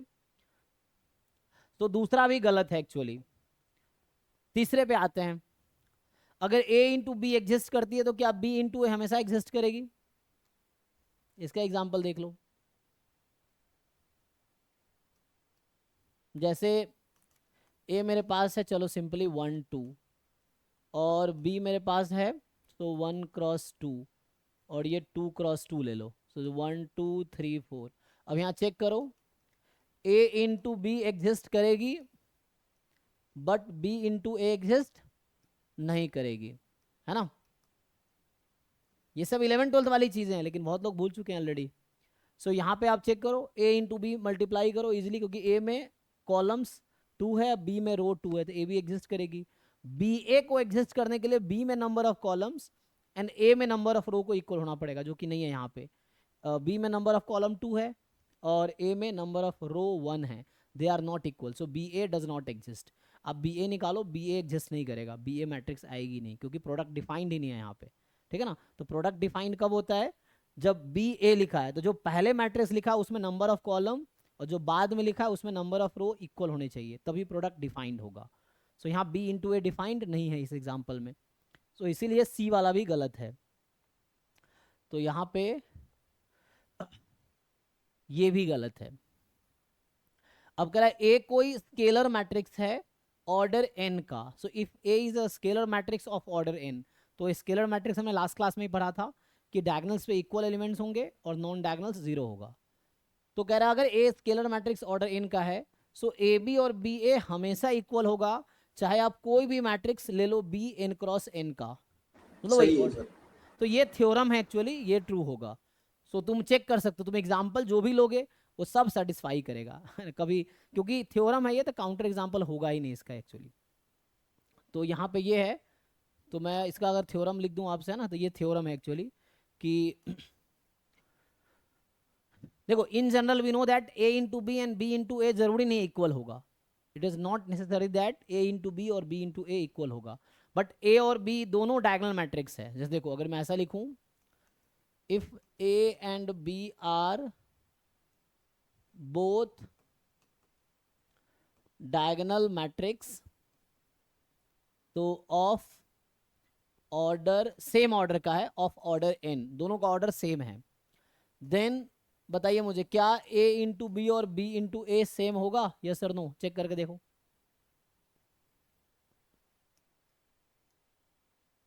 दोनों डायगोनल है. If a is a scalar matrix of order n, then ab is equal to ba for all n, है ना, for all n cross n matrix B। अब तुम B कुछ भी चूज कर लो, एक कोई भी स्केलर, एग्जांपल के लिए मैं तुम्हें बता एक वेरीफाई कर देता हूँ एग्जांपल से। तो ये दो थ्योरम है, ये कंडीशन है कि कब गारंटी होगी कि जनरल A इंटू बी और B इंटू ए जरूरी नहीं है इक्वल हो, बट अगर दोनों डायगोनल मैट्रिक्स हो जाए तो इक्वल आएगी, अगर कोई भी एक स्केलर मैट्रिक्स हो जाए तो इक्वल आएगी, A इंटू बी और B इंटू ए। ठीक है, इन जनरल जरूरी नहीं कि A into B B into A equal होगा, है ना। हमने यहाँ आपको एग्जांपल दिया एक कि एक एग्जिस्ट कर रही है, एक एग्जिस्ट ही नहीं कर रही है, जब एग्जिस्ट ही नहीं कर रही इक्वल सर कैसे होगी जी।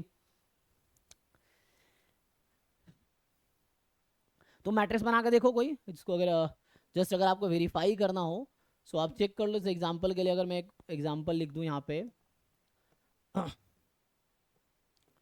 सो ए हमारे पास है लेट से कोई भी, चलो K0 और B मेरे पास है ABCD।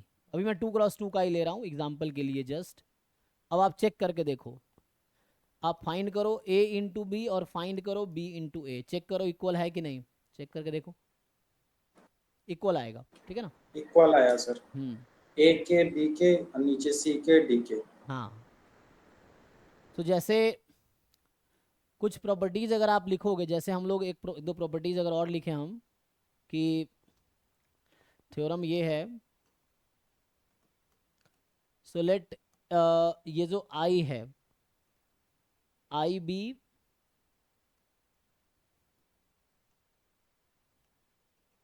n cross n identity matrix, तो ये लिखने की ज़रूरत नहीं है। देन आप लोग जानते हैं कि A इंटू आई और I इंटू ए किसके इक्वल आएगा, A के आएगा, है ना।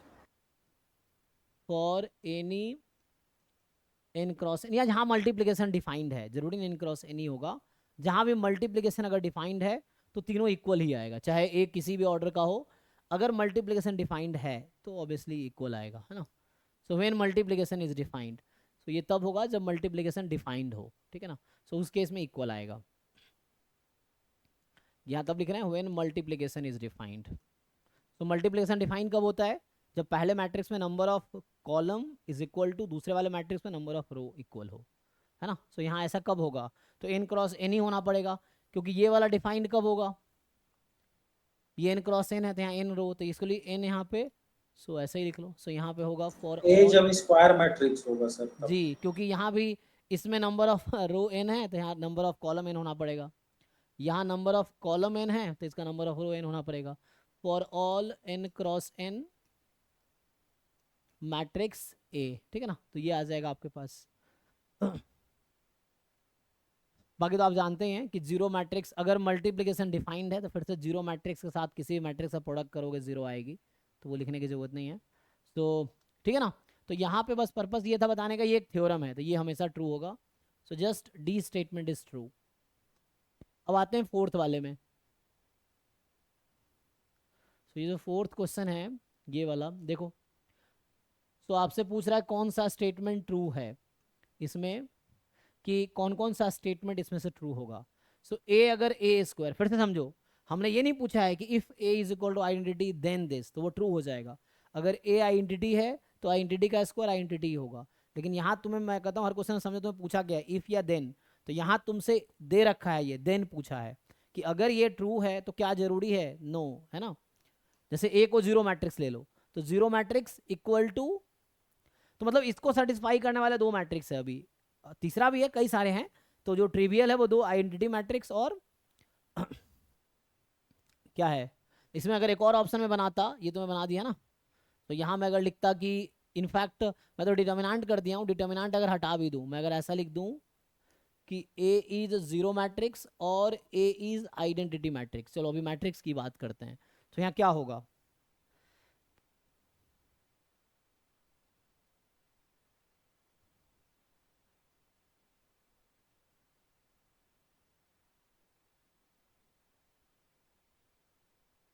अब सोच के बताओ क्या क्या ऑप्शन करेक्ट है। मैंने थोड़ा चेंज कर दिया ऑप्शन, अब आपको क्या लगता है इनमें क्या क्या करेक्ट है।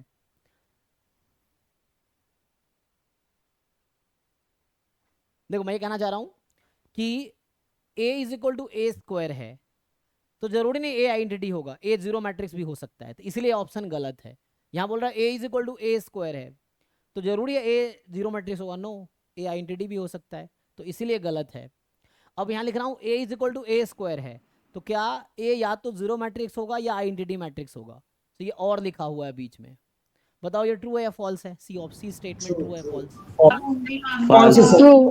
True true. सो ये भी फॉल्स है एक्चुअली। देखो इसका एग्जांपल, तो एक ऐसा मैट्रिक्स मुझे मिल जाएगा जो ना तो जीरो मैट्रिक्स है और ना ही आइडेंटिटी मैट्रिक्स है, स्टिल ए और ए स्क्वायर इक्वल होगा, है ना? जैसे एग्जांपल एक लिख देता हूँ। सो मतलब ऐसे इन्फिनाइट मैट्रिक्स हैं, एक दो नहीं, there are infinitely many matrix जहां पे A is equal to A square होगा और वो ना तो आइडेंटिटी है ना ही जीरो मैट्रिक्स है ना। इसको बाद में हम पढ़ेंगे, this is identity important matrix. तो इसका एक एग्जांपल लिख लो सिंपल सा। अगर मैं आपको बोलूं 14 जैसे -1 12 -3, चेक करके देखो कि ए स्क्वायर और ए इक्वल आएगा, लेकिन यहाँ पे क्या है, ए ना तो जीरो मैट्रिक्स है और ए ना तो आइडेंटिटी मैट्रिक्स है, तो ए जीरो भी नहीं है आइडेंटिटी भी नहीं है, फिर भी ए स्क्वायर और ए इक्वल है यहाँ पे। चेक करके देखो ए स्क्वायर कैसे निकालते हैं हम लोग? सो ए स्क्वायर निकालने का मतलब है ए into A. So A into ए का मतलब है 14 -1 12 -3, 14 -1 12 -3, है ना? तो इसको आप मल्टीप्लाई कर लीजिए, देख लीजिए कितना होगा। 14 इंटू 14, चलिए मैट्रिक्स आप कैसे बनाए? नहीं मैंने बनाया नहीं, ऐसे बहुत सारे एग्जांपल एग्जिस्ट करता हूँ, मैंने कंस्ट्रक्ट नहीं, मैंने बुक से देख के बताया आपको। जैसे कि एक सिंपल है cos x sin x और नीचे minus sin x cos x। जी जी, तो ये रोटेशन मैट्रिक्स इसका होता है, आप ये ले लीजिए चल जाएगा। कॉस थीटा साइन थीटा, इसके पीछे रूल है, ये रोटेशन मैट्रिक्स है कुछ। कॉस थीटा साइन थीटा क्या बता रहा है, minus sine theta cos theta, ये कहना चाह रहे हैं आप? यस यस सर, हाँ ये भी कर लीजिए, इसमें भी आ इसमें भी जाएगा। a to the power n a ही आता है। तो ये भी आएगा ना? तो 0 0 0 1 0 0 0 1, ओके 0 0 0 1, ये तो यस सर। यहाँ भी आप बी स्क्वायर निकालिए, बी आएगा। तो मतलब इन्फाइनटली मेनी मैट्रिक्स है, तो ये कोई ज़रूरी नहीं कि मैं एक पर्टिकुलर कोई रूल है जिसके हिसाब से मैट्रिक्स निकल जाएगा, है ना? जैसे इस रूल पे ये फिट तो नहीं बैठेगा, है ना, इस वाले रूल पे। तो ऐसे बहुत सारे डिफरेंट टाइप के मैट्रिसेस हैं, तो जो आप कंस्ट्रक्ट करेंगे तो ऐसा हो जाएगा, तो आप चेक करके देख लीजिए ना। तो यही आ जाएगा, ठीक है ना? तो ये भी आ गया, ये भी आ गया, ऐसे बहुत सारे और भी मैट्रिसेस हैं डिफरेंट टाइप्स के। ऐसा मैट्रिक्स बनाने का कोई ट्रिक है क्या सर? ये है, ये एक है, तो याद रख सकते, ट्रिक वरिक ऐसा कुछ डायरेक्ट नहीं है, बट आप कुछ एग्जांपल्स याद रख सकते हैं। ये एक एग्जांपल है इस तरह, चाहे थीटा आप कुछ भी ले लो, ये हमेशा, है ना, इसका नाम कुछ रोटेशन मैट्रिक्स है। उसका हमें कोई बहुत डीप में यहाँ पे हमें स्टैटिस्टिक्स और मैथमेटिक्स नहीं जाना है, तो आपको बस समझना है यहाँ पे क्या है। वरना बहुत सारे और भी चीज़ें हैं, लेकिन इस लेवल पे सब कुछ पढ़ना जरूरी नहीं है, ठीक है ना? तो ये तो मल्टीप्लिकेशन के लिए था हमारे पास। मैं वापस क्वेश्चन पे आता हूँ, तो ये भी गलत ऑप्शन है, ठीक है? सो अगर ए स्क्वायर का इक्वल है, जरूरी नहीं कि ए आइडेंटिटी या जीरो होगी, तो नहीं भी हो सकती है। तो एग्जाम में इस तरह क्वेश्चन फंसाएगा आपको, तो आपको सिंपल समझना है। अब A is equal to A square है, तो कह रहा है ए की पावर 100 ए के ही इक्वल आएगी।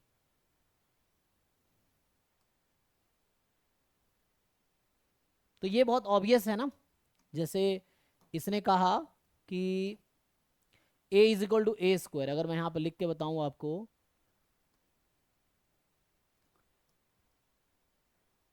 तो जब ए स्क्वायर इक्वल है ए के, तो आप अगर ए की पावर 100 है, चलो ऐसे लिख लो, तो ए की पावर 100 को आप क्या लिख सकते हो, ए स्क्वायर इसकी पावर 50, और आगे क्या होगा, मतलब इसको आप फिर reduce, sir yes sir, a की पावर 50 हो जाएगा, फिर a की पावर घटती है। हाँ तो उससे रिड्यूस, या ऐसे बता देता हूँ मैं, ए क्यूब है तो ए क्यूब को आप ए स्क्वायर इंटू ए लिख सकते हैं, और ए स्क्वायर ए हो जाएगा, ए इंटू ए, फिर ए स्क्वायर हो जाएगा, फिर ए हो जाएगा।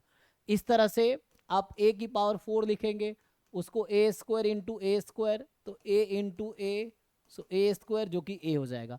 एंड इसी तरीके से आप करते जाएंगे तो बाद में ए की पावर 100 भी ए हो जाएगी। इनफैक्ट ए की पावर कोई भी नेचुरल नंबर ए के ही इक्वल आ जाएगी, for all n belongs to natural number, है ना?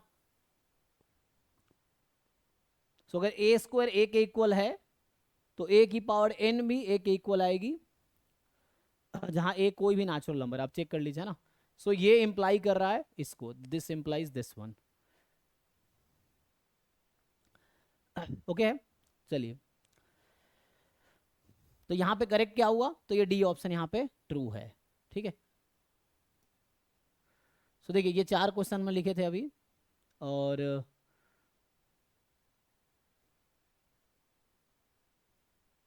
उसका पॉलोमी वाला रिजल्ट बना दिए क्या, पॉलोमी का रिजल्ट बना के भेज दीजिए।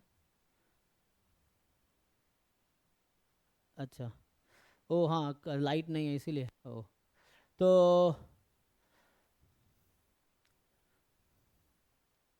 ठीक है, तो आगे देखते हैं।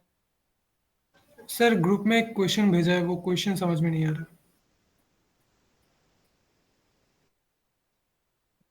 एक मिनट।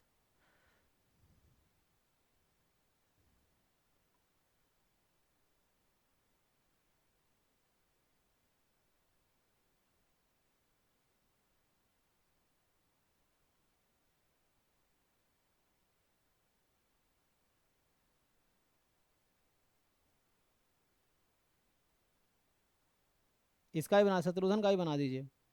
शत्रुघ्न का वहाँ एडमिशन हो गया IIT रोपर में, तो PhD में। इसका भेज देते हैं, वो रिजल्ट लगाया था शत्रुघ्न का, इसका पूछता हूँ, जैम गेट का लगवाया नहीं था इसका।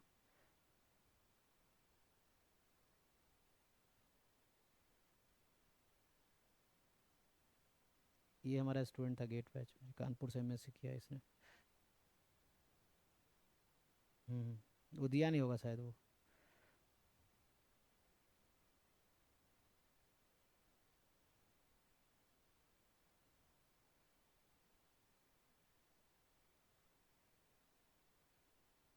ऑन कर लीजिए, क्लास ऑफ कर देंगे, आप सिस्टम ऑन कर लीजिए, कोई दिक्कत नहीं।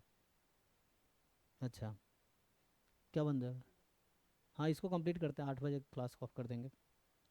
एक्चुअली यहाँ लाइट नहीं है तो मुझे रूम से क्लास लेना पड़ेगा, ये बैच में कंप्लीट कर लेता हूँ तो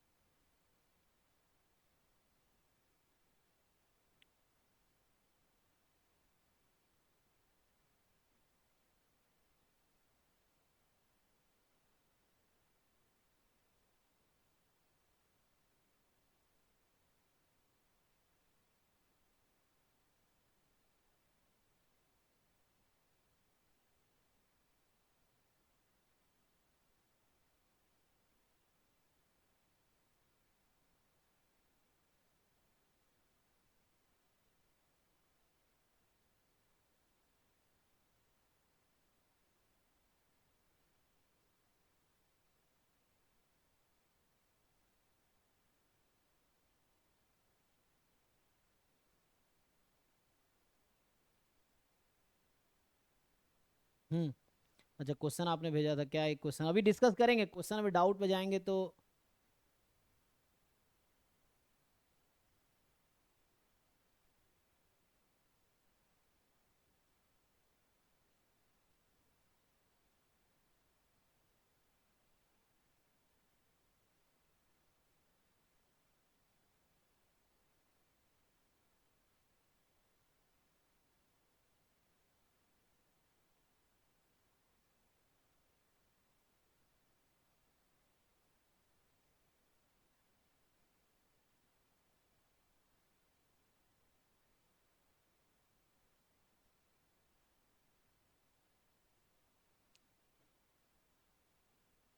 इसमें क्या पूछना है भाई, डिससेटिस्फाई, अच्छा इस पे आते हैं, आसान क्वेश्चन हालांकि ये।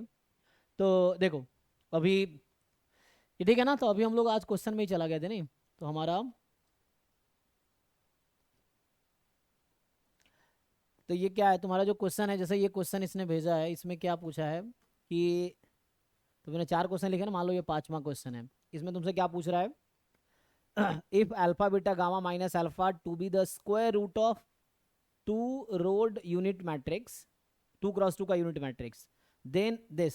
सो स्क्वायर रूट का क्या डेफिनेशन, ये कहना ये चाह रहा है कि मान लो मैट्रिक्स A है is square root of this, ये क्वेश्चन में लिखा हुआ है, वेयर A जो है आपके पास, ये है हमारे पास alpha beta gamma minus alpha. तो इसका जो डेफिनेशन है ना, so this is if and only A square is equal to I, इसका ये मतलब है, ठीक है भाई, इसका डाउट था ये। So A is square root of identity matrix, ये क्वेश्चन में लिखा हुआ है कि A is the square root of 2x2 unit matrix. So 2x2 के आइडेंटिटी मैट्रिक्स का ये है, तो इसका मतलब हो गया ए स्क्वायर, इसका मीनिंग ये है A square is equal to आई। तब सॉल्व कर लोगे, बताओ क्या आएगा। तो आपसे पूछ रहा है कि देन क्या होना चाहिए, then alpha beta gamma should satisfy the relation. So कौन सा रिलेशन सेटिस्फाई करेगी। सो करो ए स्क्वायर को आई के इक्वल पुट करो और बताओ क्या क्या आएगी रिलेशन। कर पाओगे किसका, सरविन तुम्हारा डाउट है ना, ये कर पाओगे। हाँ सर, हो जाएगा। हाँ। क्वेश्चन समझ में नहीं आएगा पहले। इसका मतलब ये, तो ए का स्क्वायर निकालो और इसको आइडेंटिटी मैट्रिक्स इक्वल करो, तो इससे तुम्हारे पास इक्वेशंस निकल के आ जाएगा। और यहाँ पे मैट्रिक्स निकालो, इससे इक्वेशन निकल जाएगा, वो ऑप्शंस दिख जाएगा तुम्हें। ठीक है, बाकी लोग देख लो, ग्रुप में एक क्वेश्चन है एकलव्य 2 वाले में, तो ठीक है ना। चलिए, जैसा आप बताए उसी पैटर्न पे क्वेश्चन है कि number of matrix that can be formed out of 6 element A B C D E F. हाँ, देन तो सर टोटल कितना मैट्रिक्स होगा, क्योंकि ये कंडीशन नहीं दिया हुआ है कि कितना, 1 2 कुछ भी चूज कर सकते हैं आउट ऑफ 6।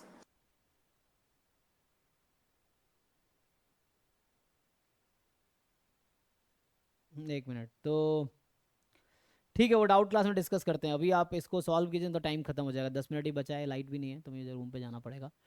तो आप या तो सॉल्व करके देखिए, उसमें क्या पूछ रहे हैं आपकी, क्या है 2x3 का मैट्रिक्स है। नहीं सर, 6 एलिमेंट से मैट्रिक्स बनाना है, तो कितना मैट्रिक्स बन सकता है। उसमें पूरा क्वेश्चन पढ़ो या फोटो भेजो क्वेश्चन का, फिर समझ आएगा। सर क्वेश्चन यही है कि A B C D E F 6 element है, इससे मैट्रिक्स बनाना है, तो कितना नंबर ऑफ मैट्रिक्स बन सकता है। 6 एलिमेंट से मैट्रिक्स बनाना है तो कितना मैट्रिक्स बन सकता है। Yes sir, exact. अरे उसमें 6 एलिमेंट से मैट्रिक्स बनाना तो क्या क्या बन सकता है, 1x6, 6x1, 2x3, 3x2, 4 matrix बन सकता है ऐसे अगर आप पूछोगे तो। 1x1 भी बन सकता है, 2x1 भी बन सकता है, 3x1 भी बन सकता है। अरे भाई, तो ऐसे तो कुछ भी बना दो तुम। 6 एलिमेंट यूज़ करने हैं कि एक ही एलिमेंट यूज़ करने हैं, 6 के 6 यूज़ करने हैं, इसलिए बोलता हूँ क्वेश्चन भेजो, उससे समझ आता है। जब कोई बच्चा कोई क्वेश्चन बता रहा होता है तो आधा इन्फॉर्मेशन बताता है, आधा नहीं बताता है। सर बताए तो कि कोई भी कंडीशन नहीं दिया है। क्वेश्चन भेजो, ये जो आप बता रहे हो ये फालतू क्वेश्चन है और एग्जाम में इससे कोई रिलेशन नहीं है। ये सब फालतू टाइम वेस्ट मत करो इन सब क्वेश्चन में, ना आप करो ना मेरा करवाओ, ये चीज़ है। ये सब फालतू क्वेश्चन मैं बता रहा हूँ आपको, इसका कोई एग्जाम से रिलेशन नहीं है। ये सब वो फेसबुक पे नहीं होता क्वेश्चन, इंटेलिजेंट हो तो आंसर बताओ, उस तरह की बातें आप कर रहे हो। तो उस तरह के क्वेश्चन में जो फेसबुक इंस्टा चल रहा होता है ना कि 100 इंटेलिजेंट लोग फेल हो गए, तुम आंसर बता के दिखाओ, अरे वहाँ बोल दो नहीं आता भाई मुझे, तो इतना दिमाग वहाँ लगाने की जरूरत नहीं है। अब मैं भी यही बोल देता हूँ मुझे नहीं आता। ये सब चीज़ें फालतू चीज़ें में टाइम वेस्ट मत करो आप, जो रिलेटिव है आपके एकेडमिक से वो करो। जो क्वेश्चन है अगर ये सच में क्वेश्चन किसी एंट्रेंस का है या किसी बुक का है तो फोटो भेजो, समझ आएगा। ऐसा कुछ भी बोलने से फालतू चीज़ें का कोई मतलब नहीं है। ठीक है ना। तो ये पहली वाले क्वेश्चन मत सॉल्व करो ना, यहाँ पहली वाले कोई, यहाँ हमसे पहली कोई क्वेश्चन नहीं बुझवाता। हमारा इंटेलिजेंस चेक कर रहा है, जो भी क्वेश्चन है वो हमसे एबिलिटी चेक कर रहा है कि आपको डेफिनेशन थ्योरम अंडरस्टैंडिंग है कि नहीं। कोई आपका वो पहली नहीं बुझा रहा कोई भी क्वेश्चन। ये वो छोटे वाला एसएससी वाला एग्जाम थोड़ी है कि वहाँ आपको पहले बुझा के क्वेश्चन वो सेकेंडों में सॉल्व करना है। यहाँ आराम से टाइम लो, सॉल्व करो, ये चीज़ है।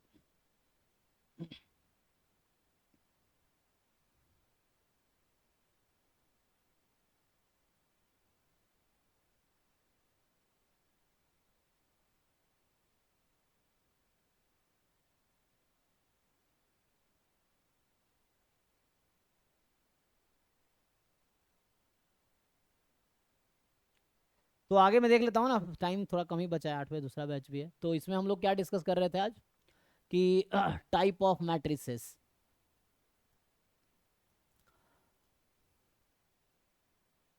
तो ये तो बेसिक प्रॉपर्टीज है ना मल्टीप्लिकेशन का। तो मेनली आज हम लोग ये डिस्कस कर रहे थे मल्टीप्लिकेशन कैसे बहुत सारे क्वेश्चन बनाए जा सकते हैं। अगर मैं कुछ और क्वेश्चंस भी लिखूंगा जो कि है ना एग्जाम में जनरल, जिससे क्वेश्चन पूछे जाते हैं एग्जाम में।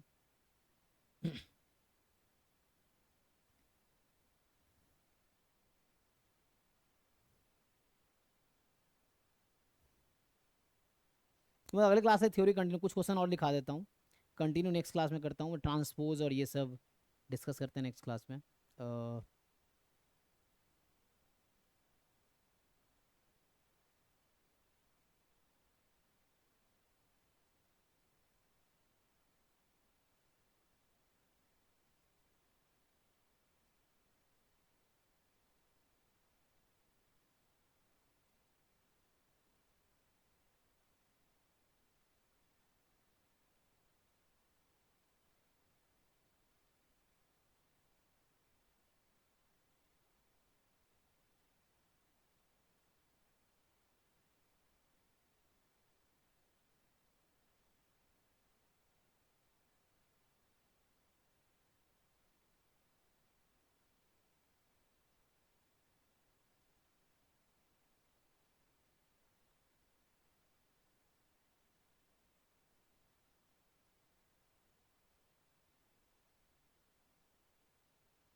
जैसे इस तरह क्वेश्चन कई बार, हालांकि इसका ज़रूरत तो नहीं है, लेकिन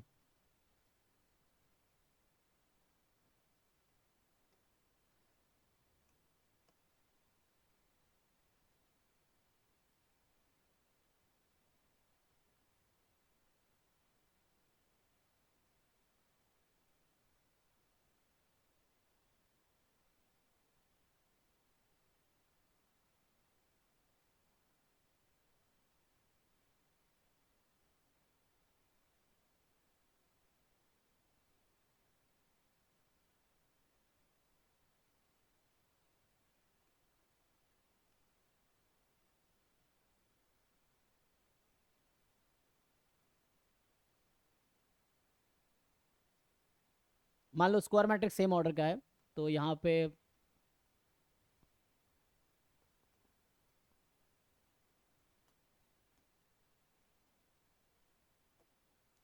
देन, तो आपसे अगर पूछा जाएगा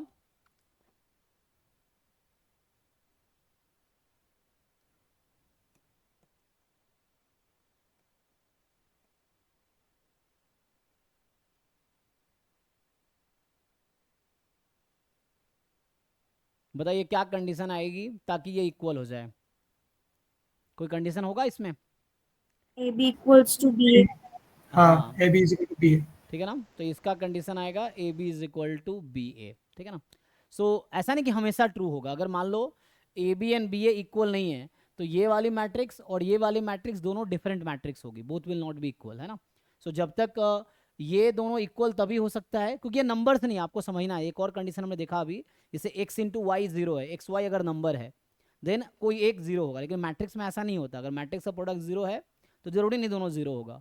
सेम यहाँ पे है कि ये वाली चीज इसके इक्वल नहीं होगी unless you are sure that कि A B is equal to B A. अगर ए बी और बी ए इक्वल नहीं है तो जरूरी नहीं है कि ये इक्वल होगा। ठीक है, सो तो बाकी है ना और कंडीशन, जैसे मैं यहाँ कंडीशन से लिख दूँ A square is equal to A, B square is equal to B, ऐसी कोई भी कंडीशन लगा दे कि A B is equal to I, है ना, तो ये सब जरूरी नहीं है। So the restriction is A B and B A has to be equal. तो ये हालांकि बहुत छोटा सा ऑब्जर्वेशन है, बट फिर भी जिन लोगों ने सॉल्व नहीं किया उनको लगेगा कैसे आया। तो सिंपली आप इसको एक्सपैंड करेंगे, इसका सॉल्यूशन बहुत ईजी सा है। तो अगर आप इसका सॉल्यूशन लिखेंगे, जब इसको ओपन करेंगे लेफ्ट साइड को, तो ये A into B, sorry A plus B into B plus A, तो यहाँ पे क्या आएगा आपके पास? A square plus A B plus B A plus B square आता है। जोर से बोलो, जोर से बोलो, समझ नहीं आया। A square plus A B plus B square. हाँ, यहाँ पे क्या होगा, ए बी और बी हम लोग नंबर्स में इक्वल रहता है, एक्स इंटू वाई और वाई इंटू एक्स नंबर एक केस में इक्वल रहता है, मैट्रिक्स में जरूरी नहीं इक्वल आएगा। तो यहाँ से हमारे पास जो आएगा एक्चुअली, इसको ओपन करेंगे आप तो ये A into B, A B, A into A square, B into B square, B into, इसमें यहाँ मैंने थोड़ा बात बराबर ही है। सो ए बी और ए प्लस बी प्लस ए लिखने की जरूरत नहीं है। सो आप ओपन करेंगे तो ए स्क्वायर ए बी ए, हालांकि ए प्लस बी और बी प्लस ए सेम होता है, उसमें कोई प्रॉब्लम नहीं है, लेकिन मैं ऑर्डर में लिख देता हूँ। ए बी, फिर यहाँ से आएगा बी ए, और फिर यहाँ से आएगा आपका बी स्क्वायर, और यहाँ हमने दे रखा है A square plus two A B plus B square. So अभी जो भी चीज़ें मैं डिस्कस कर रहा हूँ अगर सब्ट्रैक्ट करेंगे जीरो हो जाएगा। ठीक है ना, यहाँ से अब टू ए बी है तो उसको आप अगर सिंपली एक साइड लाएंगे तो यहाँ से क्या हो जाएगा, ये इफ एंड ओनली इफ चल रहा है, तो ए बी को उधर भेज दो। So B A is equal to two A B minus A B, तो ये आपका ए बी हो जाएगा। ठीक है ना, तो ये आपके पास B A is equal to A B हो जाएगा। तो ये कंडीशन आ जाएगी इसमें। तो अभी नेक्स्ट क्लास में मैं आगे ट्रांसपोज वाला पार्ट कंटिन्यू करूंगा, या अगर कुछ क्वेश्चन अगर और आप देखना चाहें ट्रांसपोज नेक्स्ट क्लास में करेंगे।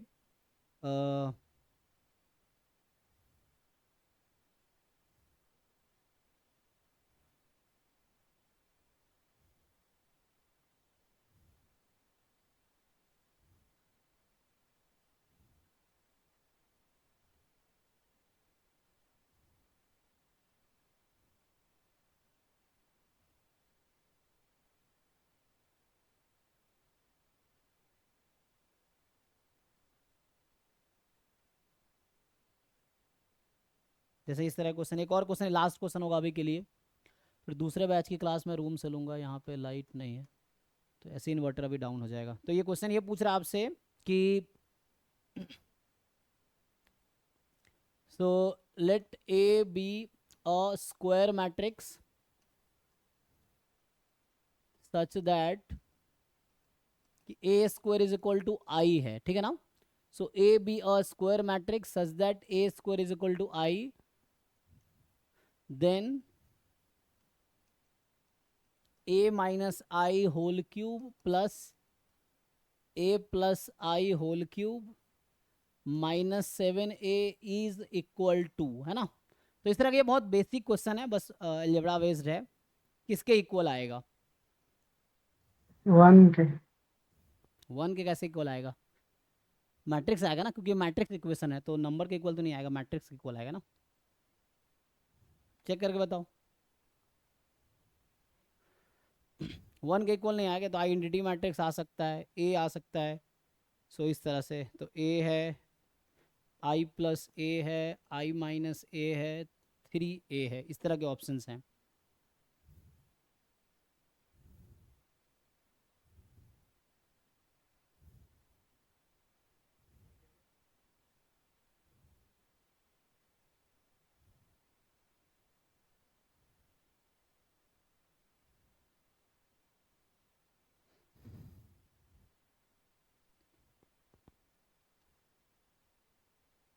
बताइए इसका। अभी क्लास टॉप कर, इसको ऑन कर लीजिए। प्रदुमन भी है, उसका भी IIT तिरुपति में हुआ है। तो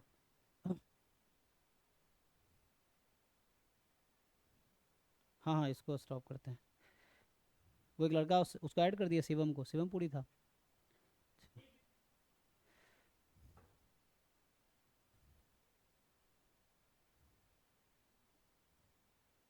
नहीं बताते हैं, नहीं नहीं, कहाँ आप सोए हुए हैं।